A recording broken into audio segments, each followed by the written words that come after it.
The crimson dawn of Kepler 442b cast long shadows across the ruins of what had once been the most magnificent palace in the known galaxy. Lieutenant Colonel Jack Nicholson crouched behind a twisted beam of neutronium steel, his Supreme Guard armor scarred and blackened from the final battle 3 months ago. The golden insignia that had once marked him as one of the Emperor's elite had been carefully removed, ground down to prevent recognition by the Dark World's hunting parties. Through his tactical visor, he watched the patrol of shadow troopers march through the throne room where Emperor Aurelius Xi had once held court over 10,000 worlds. Their obsidian armor absorbed light itself, making them appear as moving voids against the devastation. The sight made his jaw clench. These weren't soldiers. They were harbingers of entropy, beings that the Dark World had twisted from captured humans and aliens alike. "Colonel," whispered Sergeant Major Elena Vasquez through the quantum-encrypted comm channel. "Perimeter sweep complete.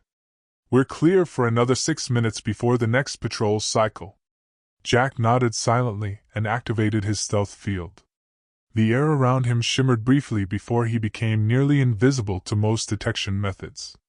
He moved with the fluid grace that years of Supreme Guard training had ingrained in every muscle fiber, crossing the throne room toward the hidden vault beneath the Imperial Seal. The seal itself, a massive golden eagle with wings spread across a field of stars, lay shattered on the marble floor. Each fragment told a story of the Empire's final hours.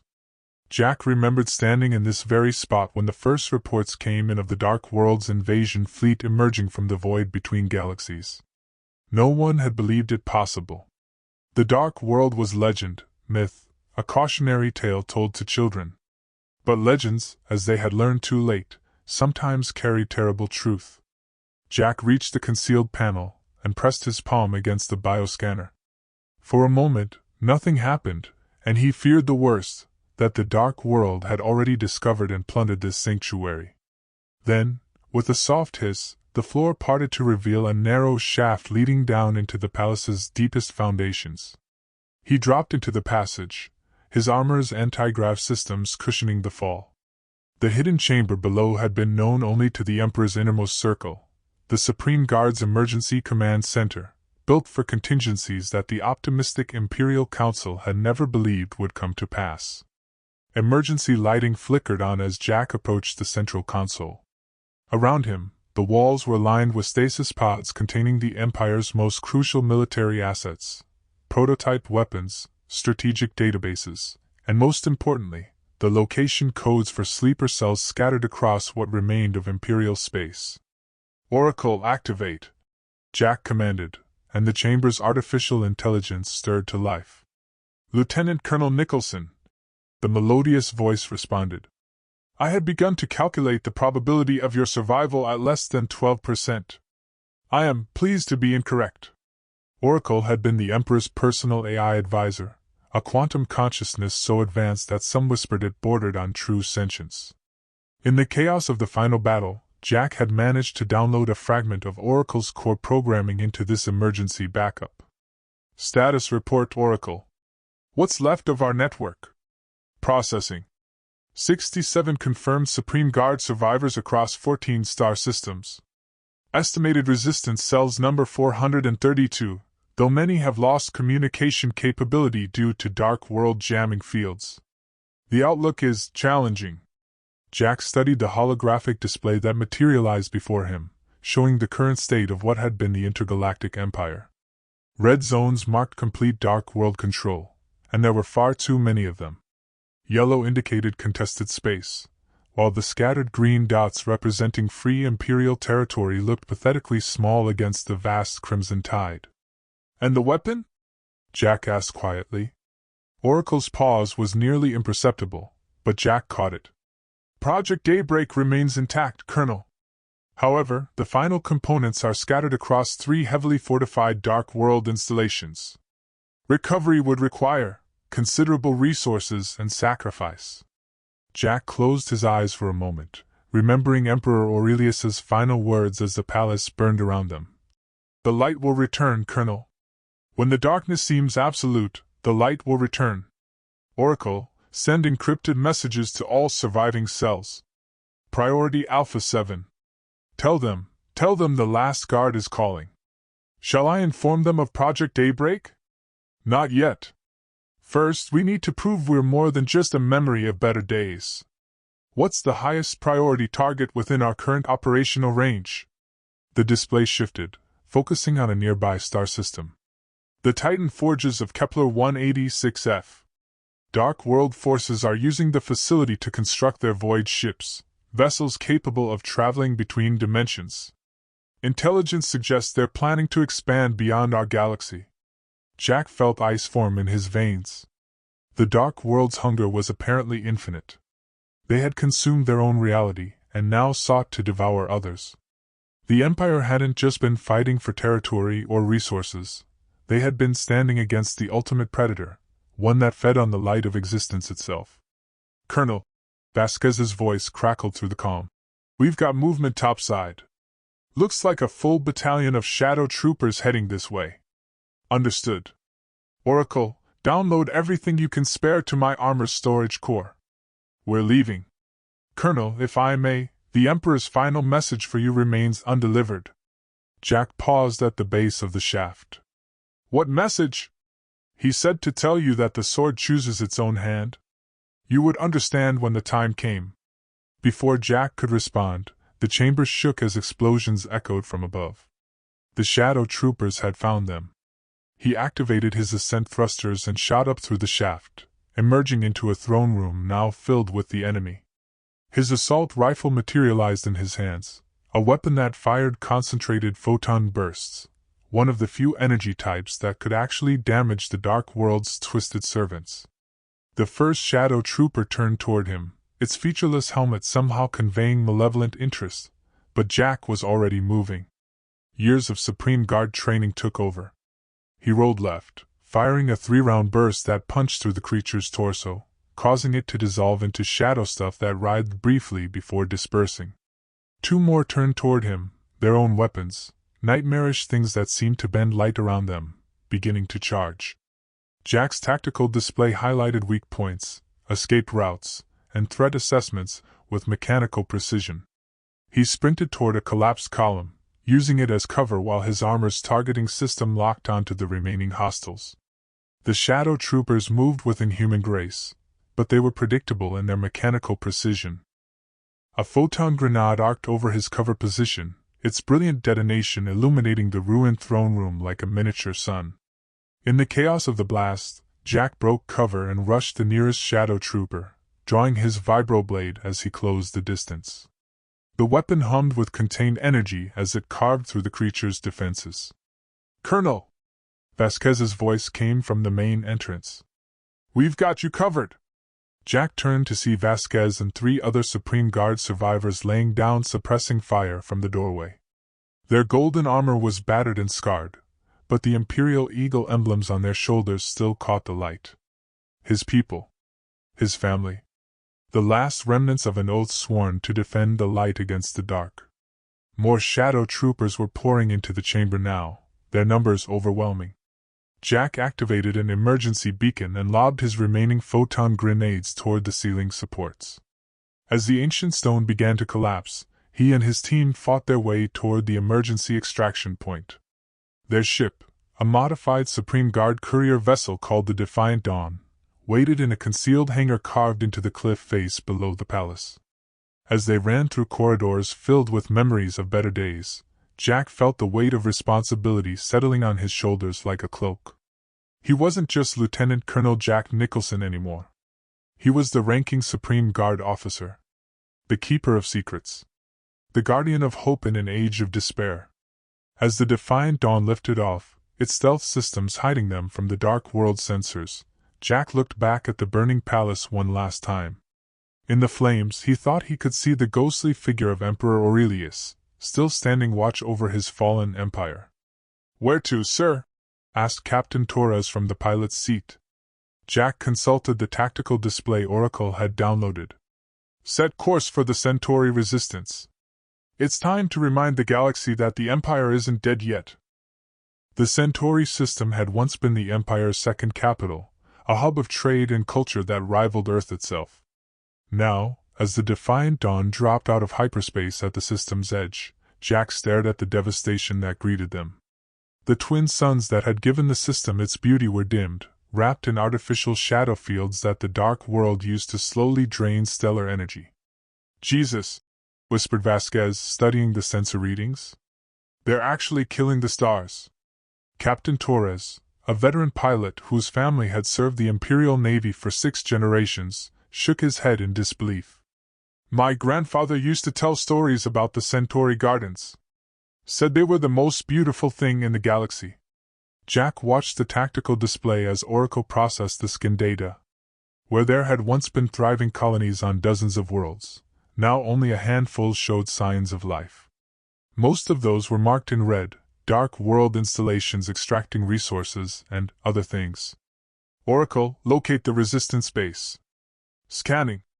Contact established with an encrypted beacon.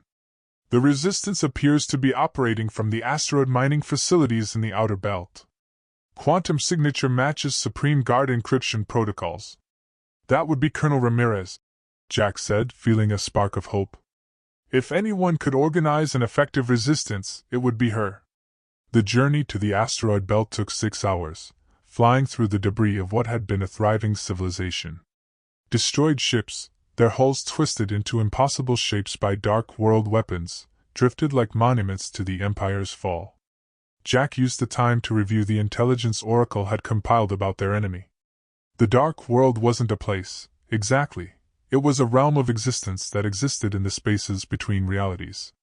Its inhabitants were beings that had consumed their own universe, and now sought to expand into others. They fed on electromagnetic energy, life force, and something Oracle's analysis could only classify as the quantum resonance of hope itself. That explains why they torture prisoners instead of simply killing them, Jack mused, studying the psychological profiles. "They're not just conquering territory, they're harvesting despair." "Sir?" Torres called from the cockpit. "We're receiving a challenge signal." Jack moved to the communication console. "This is Lieutenant Colonel Jack Nicholson, Supreme Guard Identification Code Delta 77 Alpha. Requesting permission to dock." A long pause, then a familiar voice crackled through the speakers. "Jack? Jack Nicholson? We thought you were dead."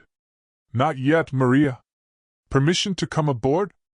20 minutes later, Jack stood in the main hangar of Asteroid Base Echo, watching as Colonel Maria Ramirez approached through the sparse crowd of resistance fighters. She moved with the same confident stride he remembered from their academy days, but her face showed the weight of 3 months spent fighting an impossible war. "You magnificent bastard," she said, pulling him into an embrace that would have cracked ribs if not for their armor. "When the palace fell, we monitored Imperial emergency frequencies for weeks. Nothing. We assumed the worst." "The worst did happen," Jack replied grimly. "But some of us survived. What's your situation here?" Ramirez gestured for him to follow as they walked through the base. The asteroid had been hollowed out by mining operations over centuries, creating a vast network of tunnels and chambers. Now those spaces housed a mixture of Supreme Guard survivors, Imperial Navy personnel, and civilian refugees. "We've got maybe 200 fighters, mixed units. Weapons and supplies for perhaps 3 months of full-scale operations. We've been running hit-and-fade attacks on Dark World supply convoys, but they adapt quickly. Every tactic we use becomes ineffective within days." They entered the command center, a large chamber dominated by a holographic display showing the current tactical situation. Jack studied the positions, noting the careful way Ramirez had positioned her forces. She had always been brilliant at defensive strategy. "What about offensive capability?" he asked. "Limited. We can hurt them, but we can't stop them.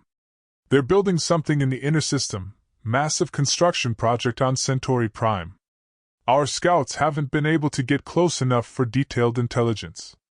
Jack activated his personal data pad and uploaded the intelligence Oracle had compiled. "That's probably a dimensional gateway.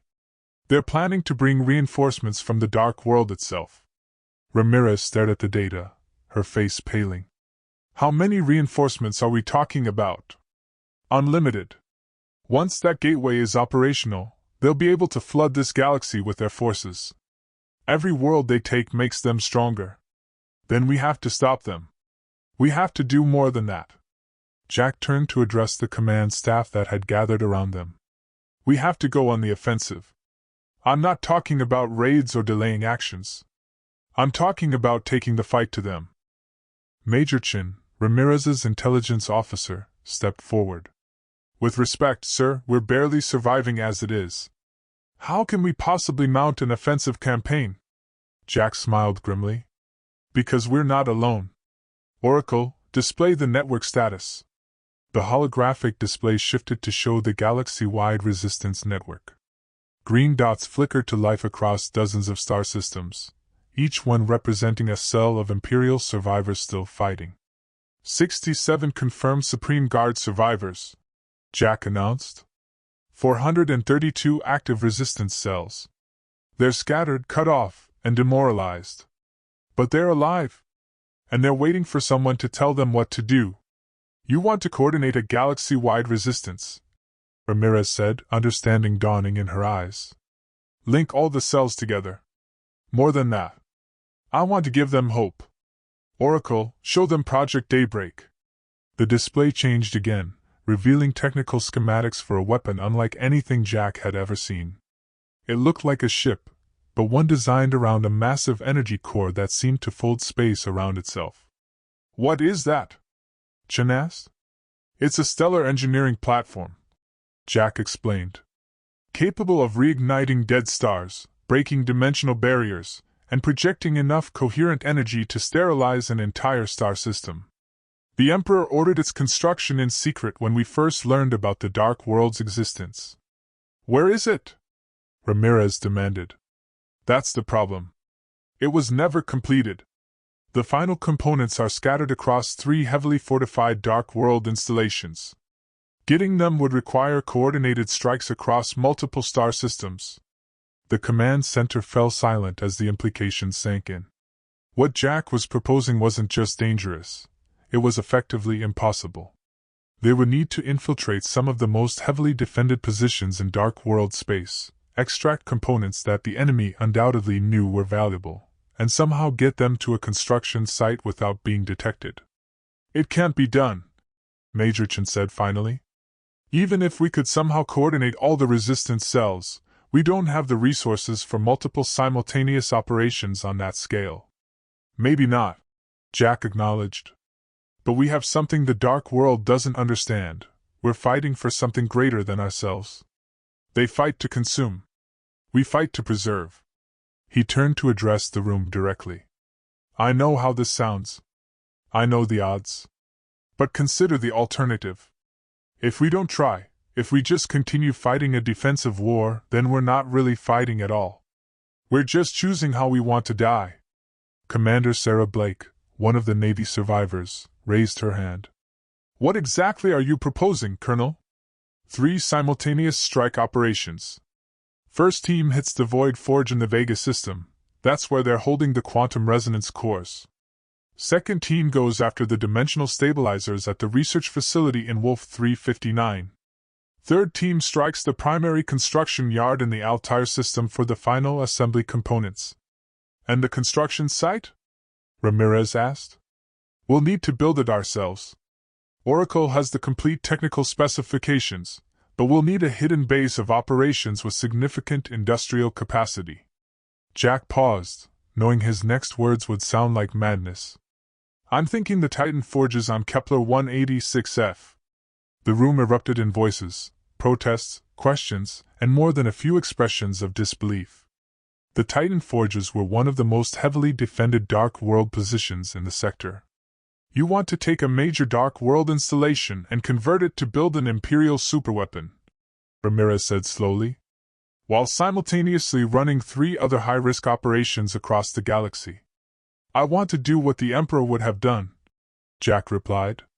I want to remind the galaxy that the Empire stands for something worth fighting for. Before anyone could respond, alarms began blaring throughout the base. The tactical display immediately shifted to show incoming contacts, a full Dark World battle fleet dropping out of hyperspace at the system's edge. How did they find us? Chen demanded, rushing to his console. It doesn't matter, Jack said, studying the enemy formation. What matters is what we do next. He turned to Ramirez. How long to evacuate the base? 2 hours minimum.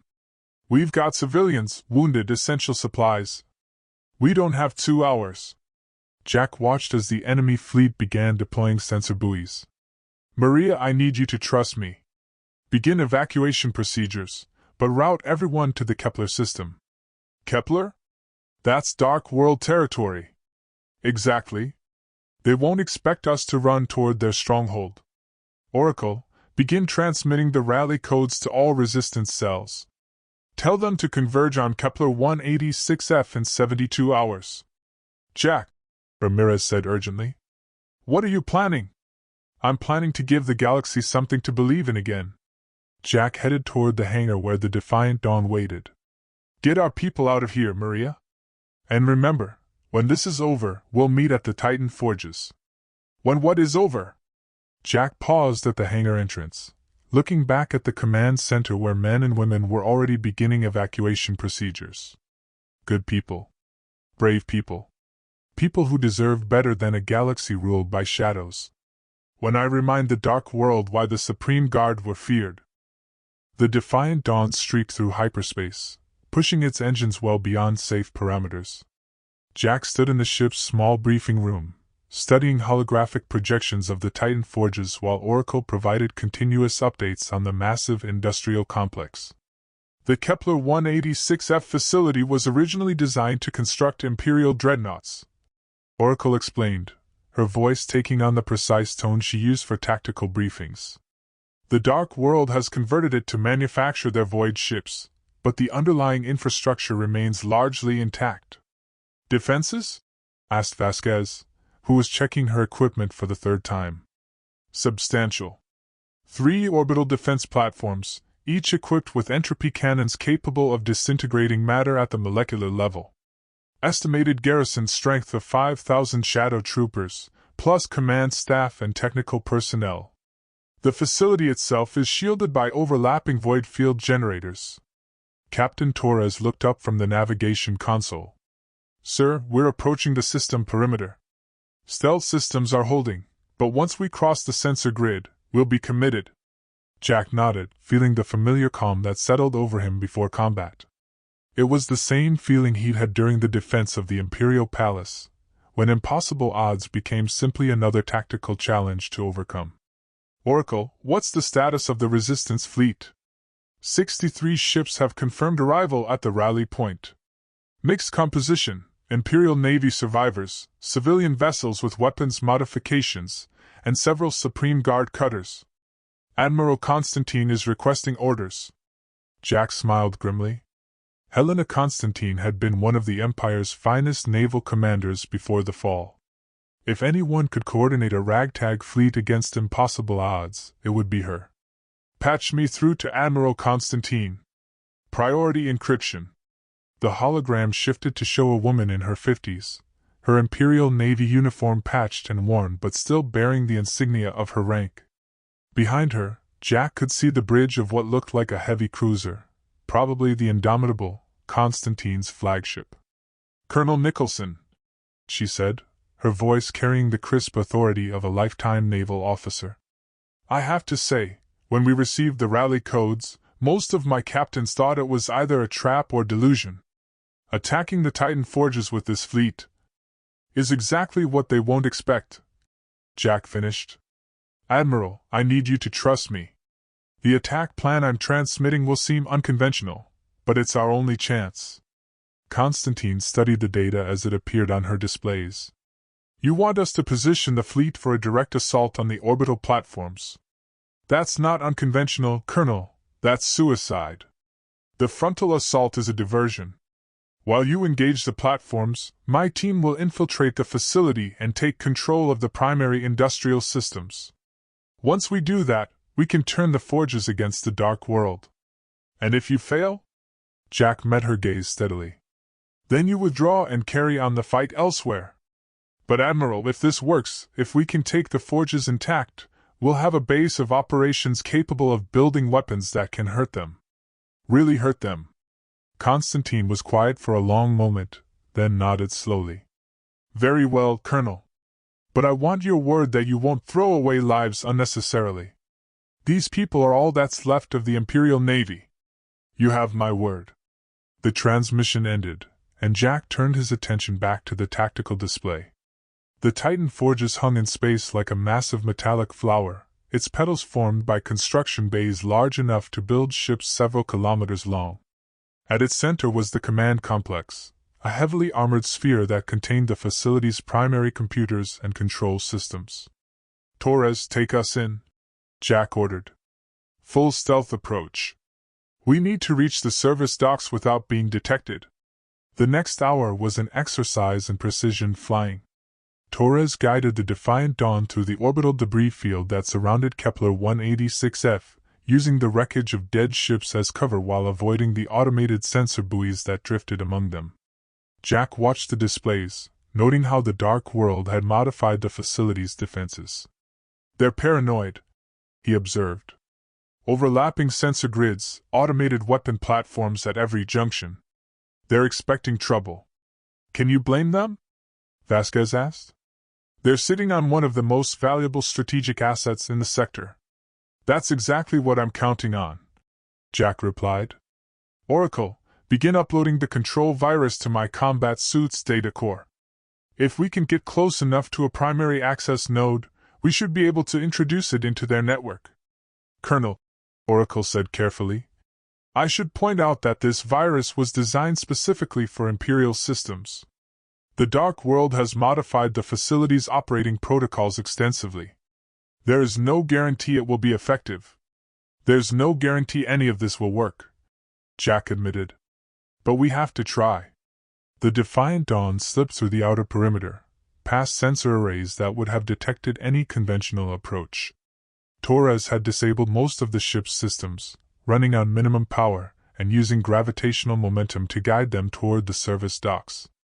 To any observer, they would appear to be just another piece of debris. Contact, Torres whispered. Dark World Patrol ship, bearing 27 Mark III. Jack studied the contact on his display. It was a smaller vessel, probably a customs cutter modified with Dark World technology. Its sensor suite was sweeping the area methodically, and their current trajectory would take them directly through its search pattern. Can we avoid it? Not without active maneuvering. And if I fire up the engines now, every sensor in the system will detect us. Jack considered their options. They could wait for the patrol to pass, but that would put them behind schedule for the coordinated attack. They could try to outrun it, but that would expose them to the orbital platforms. Or, new plan, he said quietly. Torres, set us on an intercept course. Silent approach. Sir? We're going to take that patrol ship. Vasquez, prep for EVA assault. We'll use their own vessel to get close to the facility. Vasquez grinned behind her helmet. Now you're talking my language, sir.